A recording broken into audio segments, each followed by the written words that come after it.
1811 4000 यही consumer helpline.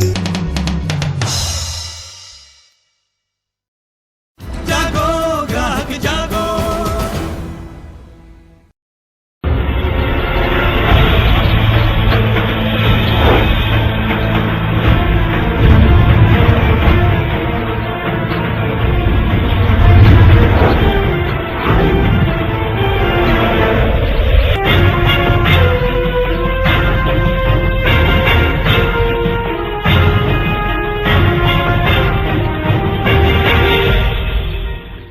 पूरे देश में मिलावटखोरों का धंधा चांदी काट रहा है। पिछले 2 दिनों में तो देश के अलग अलग हिस्सों से नकली खाने के सामान मिलने की बाढ़ आ गई है। नकली सॉस पकड़ा गया है, जहरीला सॉस पकड़ा गया है, कत्था नकली मिला, दूध, घी, खोया सब कुछ नकली मिलता रहता है, मिलावटी मिलता रहता है। अब तो नकली टेल्कम पाउडर भी मिला है। आम आदमी की सेहत से लगातार बहुत गंभीर खिलवाड़ हो रहा है और हम सब उनका चीजों का इस्तेमाल करते हैं, नहीं जानते कि हम क्या खा रहे हैं, क्या लगा रहे हैं। और ठीक करने वाली दवाएं भी नकली मिल रही।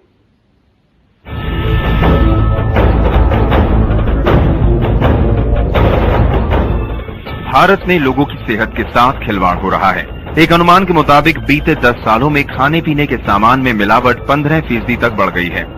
फिर चाहे वो पैकेज्ड फूड हो या खुला सामान, आंख मूंद कर भरोसा किसी पर नहीं किया जा सकता। सड़े कद्दू और सड़े पपीते से टोमेटो सॉस बनाया जा रहा है और लाल रंग देने के लिए खतरनाक केमिकल्स मिलाए जा रहे हैं। जयपुर और लखनऊ में ऐसी धरपकड़ हो चुकी है। देश का शायद ही कोई शहर है जहां मिलावट का काला कारोबार ना चल रहा हो। जयपुर, वाराणसी, कानपुर, इलाहाबाद से लेकर फरीदाबाद तक कहीं नकली घी तो कहीं नकली कत्था। जयपुर में खाद्य विभाग ने छापा मारकर 2000 टन नकली घी बरामद किया है, तो वाराणसी पुलिस ने नकली कत्था जब्त किया है। यहाँ कत्थे में प्लास्टर ऑफ पेरिस मिला है। खाने पीने के सामानों के अलावा सौंदर्य प्रसाधन भी अब सुरक्षित नहीं है। इसका ताजा नमूना है फरीदाबाद, जहां हिंदुस्तान लीवर कंपनी के नाम पर टेल्कम पाउडर बनाया जा रहा था। यहां से 15 बोरी नकली पाउडर के डब्बे मिले हैं। इस नकली पाउडर की सप्लाई दिल्ली और एनसीआर के बाजारों में हो रही थी। देश के अलावा विदेशों से भी घटिया सौंदर्य प्रसाधन आ रहे हैं। सरकार को ये मालूम है, इसीलिए वो अब विदेशी सौंदर्य प्रसाधनों के आयात के लिए रजिस्ट्रेशन जरूरी करने जा रही है। इसके लिए ड्रग एंड कॉस्मेटिक एक्ट में संशोधन किया जा रहा है। देश में फिलहाल विदेशी सौंदर्य प्रसाधनों के आयात पर किसी तरह की निगरानी व्यवस्था नहीं है। हैरानी की बात यह भी है कि भारत में खाद्य सुरक्षा मानक का ध्यान ही नहीं रखा जाता। फिक्की के एक सर्वे के मुताबिक फूड इंडस्ट्री से जुड़े 30% लोगों को मालूम ही नहीं कि food safety and standard act को मानना भी जरूरी है। खाने पीने की चीजों की गुणवत्ता, क्वालिटी तय करने के लिए तमाम सरकारी एजेंसियां हैं। गुनहगारों को सजा देने के लिए कानून है। फिर भी मिलावट का धंधा खूब चंगा है। क्या देश में हर किसी को भी अधिकार है कि वो कुछ भी बनाए और बेच दे? योग गुरु स्वामी रामदेव मिलावट करने वालों को फांसी के फंदे पर झूलता देखना चाहते हैं। क्या स्वामी रामदेव सही सजा मांग रहे हैं? हमारे साथ हैं अर्थशास्त्री और उपभोक्ता मामलों के जानकार प्रोफेसर श्रीराम खन्ना और एईएस लैब्स के चीफ एनालिस्ट विश्लेषक आरके सिंह। आप दोनों का स्वागत है। श्रीराम जी, समय क्षमा चाहता हूं थोड़ा कम ही है, वो खाप में हमारा ज्यादा चला गया। लेकिन ये जो मैं एक बुनियादी सवाल पूछ रहा हूं कि हमारे यहाँ कई तरह के, मैं देख रहा हूं कि 1 दर्जन से ज्यादा कानून हैं जो अलग अलग प्रावधानों के हिसाब से इसको रेगुलेट करते हैं, खाने के धंधे को। अलग अलग एजेंसीज बनी हुई हैं हर राज्य में, केंद्र में भी। Bureau of Indian standards BIS है, ISI है, एगमार्क है। उसके बावजूद लाखों की संख्या में ये नकली जहरीली खाने की चीजें बिक रही है। ये कैसे हो रहा है? देखिए, जब तक व्यापारी वर्ग में कानून के प्रति डर ना हो तब तक लोग धड़ल्ले से काम करते हैं। कानून तो है, डर क्यों नहीं है? नहीं, जो कानून है जिसका नाम आपने लिया, food standards and safety act, ये पास किया गया है prevention of food adulteration act को रिपील करके। जो कानून हटाया गया है उसमें मिलावट करने वाले को मिनिमम 6 महीने की कैद है। यहां तो फांसी देने की बात करते हैं, वहां मिनिमम 6 महीने की कैद है। और वो भी मुश्किल से मिनिमम कैद, कोई पकड़ में आता है तो उसको कैद बेचते बेचते कई साल लग जाते हैं। अवेलेबल होगी नहीं। और दूसरी बात, हाँ, अब जो नया कानून बनाया है इसमें मिनिमम कैद ही नहीं है। ये समझ लीजिए आप। क्या है सजा, क्या है इसमें? जेल तो भेजेंगे नहीं, बोलेंगे लाखों करोड़ों मिलावट करके कमाओ और सैकड़ों पैसे देके फाइन छूट जाओ। ये कानून है हमारा आज का, और इसी कारण से ये चीजें बढ़ रही हैं, और ये जो बढ़ रही हैं पिछले 2-3 साल से बढ़ रही हैं। आपने एक बहुत उस पे नस पर हाथ रखा है। आर.के. सिंह, ये बताएं आप कि हम जो ये खबरें देख रहे हैं, आ रही हैं हमारे पास, कि ये लखनऊ की खबर है कि केले को पकाने के लिए खतरनाक केमिकल्स का इस्तेमाल। हमने कई जगह, आपकी लेबोरेटरी में भी पता नहीं टेस्ट कराया कि नहीं, हमने खुद कुछ कई चीजें टेस्ट कराई और उसमें जो निकली, दवाएं भी टेस्ट कराई, उसमें बहुत खराब चीजें निकली, मरकरी, लेड, स्टीरॉइड्स वगैरह। हमें मालूम है कि फल पकाने के लिए केमिकल्स का इस्तेमाल होता है। ये जो सड़े फलों से, सड़े कद्दू से सॉस बन रही हैं, कत्था, चाय, इससे कितना क्या क्या किस तरह की चीजों की मिलावट होती है? देखिए, बेसिकली जो मिलावट हो रही है, एक तो केमिकली थ्रू जो हम आपके फ्रूट्स को जो पकाते हैं, जो फलों को पकाने में तो कि ज्यादातर जो पके हुए फल हमें शहरों के बाजारों में मिलते हैं वो खतरनाक हो सकते हैं। हाँ, मे भी ये खतरनाक ही होते हैं। बेसिकली इसमें कार्बाइड से अदर केमिकल्स यूज करते हैं और जल्दी की वजह से जिसका इफेक्ट आपके ह्यूमन बॉडी पे बहुत ज्यादा पड़ता है। तो जो केमिकल की वजह से ही बेसिक प्रॉब्लम्स हो रही हैं, और जो अडल्ट्रेशन हो रहा है या जो केमिकली, हमने सुना है कि सॉस में उसको लाल रंग के लिए केमिकल्स का इस्तेमाल करते हैं, सॉस के पल्प के लिए वो सड़े कद्दू का इस्तेमाल करते हैं, तो उसका भी तो असर होता होगा। तो पूरे आपकी जो सिस्टम है, पूरे अगर आप कलर यूज कर रहे हैं तो कलर आपके नर्वस सिस्टम और लीवर पे हाईली इफेक्ट करेगा। दूसरी बात, अगर कोई कलर यूज कर रहा है तो जब तक वो फूड ग्रेड कलर नहीं होगा तब तक वो नुकसान जी, अगर आप इजाजत दें तो एक छोटा सा विराम ले लें। विराम के बाद हम लौट कर आते हैं और समझते हैं इस गोरख धंधे को, जिसका सीधा असर हम पर और हमारे बच्चों पर पड़ता है।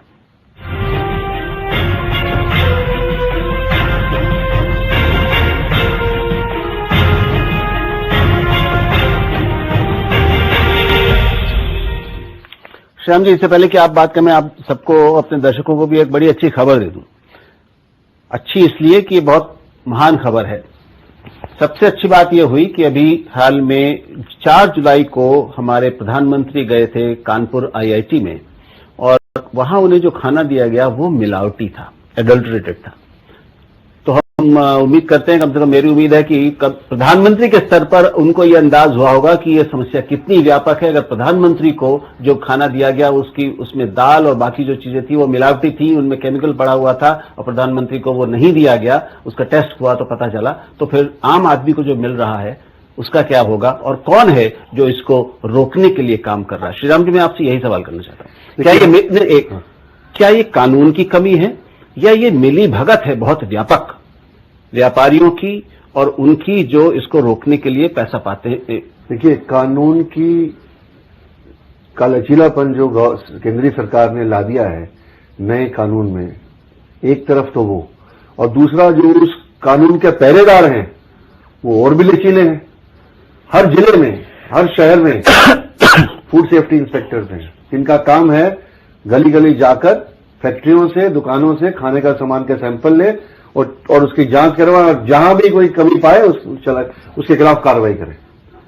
तो होता यह है कि उनकी रिश्वत बनी हुई होती है, वो पैसा ले लेते हैं, और या तो जो सैंपल नकली है उसकी सैंपल नहीं भरते और सही सैंपल भर के कहते हैं सब ठीक है, और अगर वो नकली सैंपल पकड़े भी जाते हैं तो उसमें कोई लूपहोल छोड़ दिया जाता है जिससे कि आदमी साफ बाहर निकल जाता है कानूनी दांव पेंच के। तो उसका कुल मिलाकर असर यह है कि क्या ये एक बड़े स्तर पर, ऊंचे स्तर पे हो रहा है, या ये कुटीर उद्योग है जो पता है छोटे छोटे घरों में और देखिए ये आज की तारीख में तो छोटे लेवल पे हो रहा है, परंतु कई शहरों में हो रहा है। लेकिन दवाओं में, नकली दवाएं जो बनती हैं वो तो छोटे स्तर पे नहीं, दवाओं का कानून अलग है, वो है ड्रग्स एंड कॉस्मेटिक्स एक्ट, और हर प्रदेश में ड्रग्स के इंस्पेक्टर्स हैं जिनका भी यही काम है कि दवाओं को टेस्ट के सैंपल उठाना, टेस्ट करना।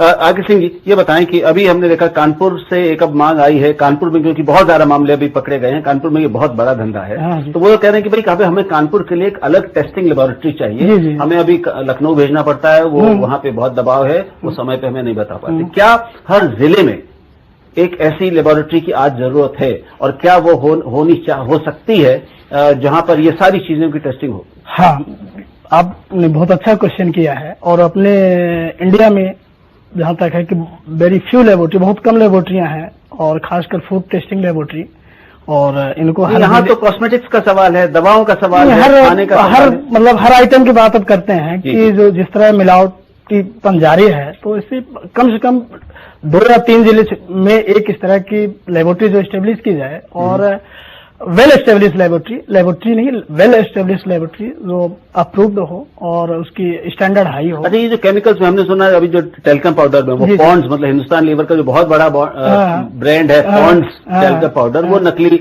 असली डब्बे में नकली वो भर के भेजा जा रहा था। तो क्या किस तरह की मिलावट ये पाउडर में करते होंगे? देखिए, इस तरह का सैंपल तो अभी मैंने रिसीव नहीं किया है, फिलहाल मेरे पास सैंपल टेल्कम पाउडर का मिला नहीं है।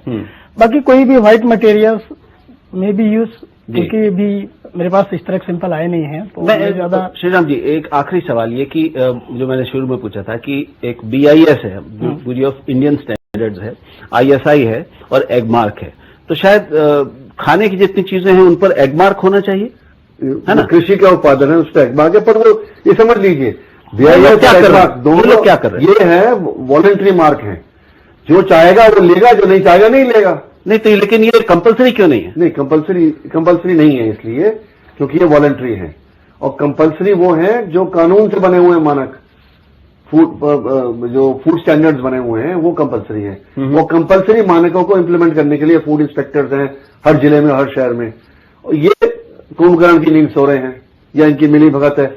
इस कारण से जो कानून लचीला है एक तरफ, और दूसरी तरफ ये जो ध्यान नहीं देते, सैंपल सही उठा के उनकी टाइम पे टेस्टिंग नहीं कराते।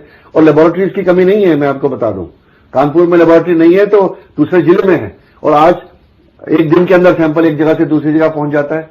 नहीं, लेकिन एक उत्तर प्रदेश जैसा इतना बड़ा प्रदेश, वहां पर केवल लखनऊ में एक लेबोरेटरी है, नहीं ऐसा तो कैसे काम, क्या ये काफी है? ऐसा है कि जो पब्लिक एनालिस्ट की जो है, जो सरकारी लेबोरेटरीज हैं, उसका नेटवर्क सुदृढ़ किया जा रहा है और किया जाना चाहिए भी, परंतु इस कारण से ये कानून इम्प्लीमेंटेशन से नहीं बच रहा है। आखिरी समय है, क्या आप कहेंगे कि कानून को ज्यादा सख्त होना चाहिए, ज्यादा सख्त सजा का प्रावधान होना चाहिए, और जो लोग ये इस मिली भगत में शामिल हैं, खासतौर पर सरकारी कर्मचारी अधिकारी, उनके लिए कुछ व्यवस्था होनी चाहिए, कुछ उनका सजा होनी चाहिए? देखिए, एक तरफ तो कानून सुदृढ़ होना चाहिए ताकि जो मिलावट करे खाने के सामान में उसको कड़ी से कड़ी जेल की सजा होनी चाहिए, और जितना प्रॉफिट उसने मुनाफा कमाया है वो डिस्गोर्ज कर लेना चाहिए, वो उससे रिकवर कर लेना चाहिए।